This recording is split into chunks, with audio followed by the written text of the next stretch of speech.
Oi, sou eu, Amanda, aqui de novo no Arte para Você, e hoje vamos falar mais um pouquinho sobre arte abstrata.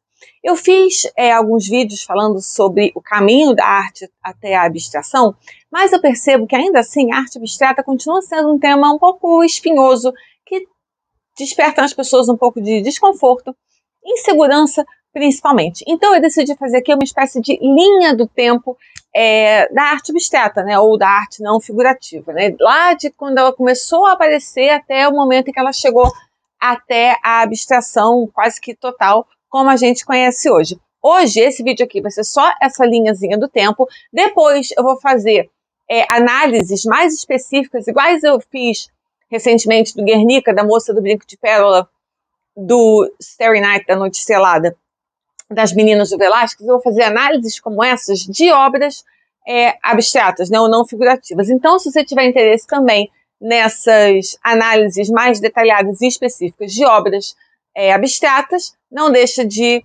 assinar e ativar as notificações do canal para você saber em primeira mão quando essas análises vão chegar. Então, por favor, não deixem de se inscrever e curtam. Então, vamos começar agora na nossa linha do tempo da arte abstrata.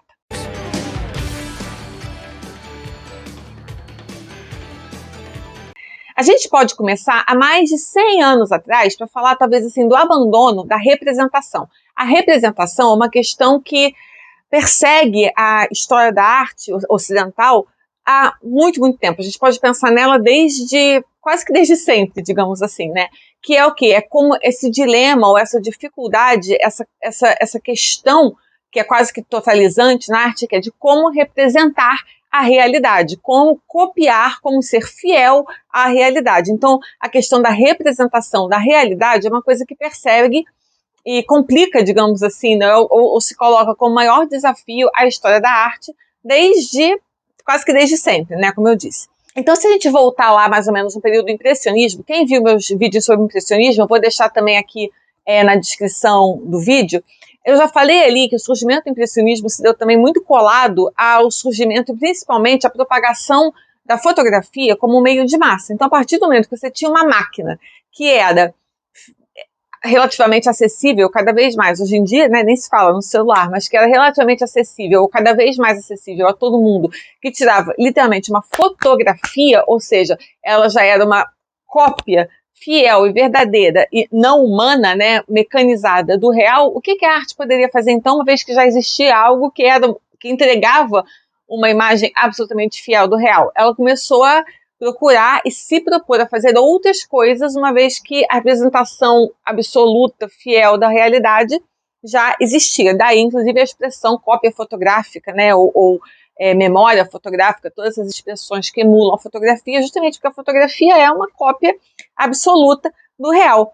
Então, despertou nos artistas o interesse em representações não naturalistas, né, que poderiam ter estilização, poderiam ter reduções, poderiam ter exageros, poderiam escancarar, né, a bidimensionalidade da tela, poderiam ser mais emotivas, poderiam ser mais trazer à tona outros aspectos que não apenas a representação fiel da realidade. Então, os impressionistas começaram assim, né? Primeiro com uma preocupação maior com a luz, com o ar, com a interação da luz com o ar, com a luz em movimento, com a representação da luz em diferentes momentos do dia, com a pintura ao ar livre, com a pintura do instantâneo, né? Então, assim, de pegar aquele momento. Então, é claro que não vai ser absolutamente fiel à realidade, porque eles pintavam o que estavam vendo naquele momento específico, inclusive com a luz e com o movimento. Então, daí as pinceladas rápidas, né, a pintura que não secava, e todas as técnicas que eu já falei no vídeo. Quem tiver mais interesse vai lá no vídeo especificamente, inclusive com a mudança, né, no uso de cor e o início das reduções de elementos. Os impressionistas começavam a fazer reduções, a tirar elementos como eles estavam muito preocupados, inclusive, com o efeito da luz e a relação entre luz e cor, inclusive o nome impressionismo já diz, é de uma impressão de momento, as bordas começando a ficar nubladas, as cores berradas, né, o efeito da luz na cor mais importante que a cor em si, e por aí vai. Depois deles, o Matisse e o Derain, conhecidos como fauvistas, também começaram a fazer outras reduções. e outras distorções, digamos assim. Eles começaram a pintar objetos familiares de formas não familiar. Eles também usavam pinceladas muito largas e cores muito berrantes, não só berrantes, como também muito contrastantes, laranja com roxo, vermelhos com verdes, amarelos com azuis. Aliás, tem o meu vídeo do Van Gogh sobre o amarelo e o azul, também vou deixar linkado aqui.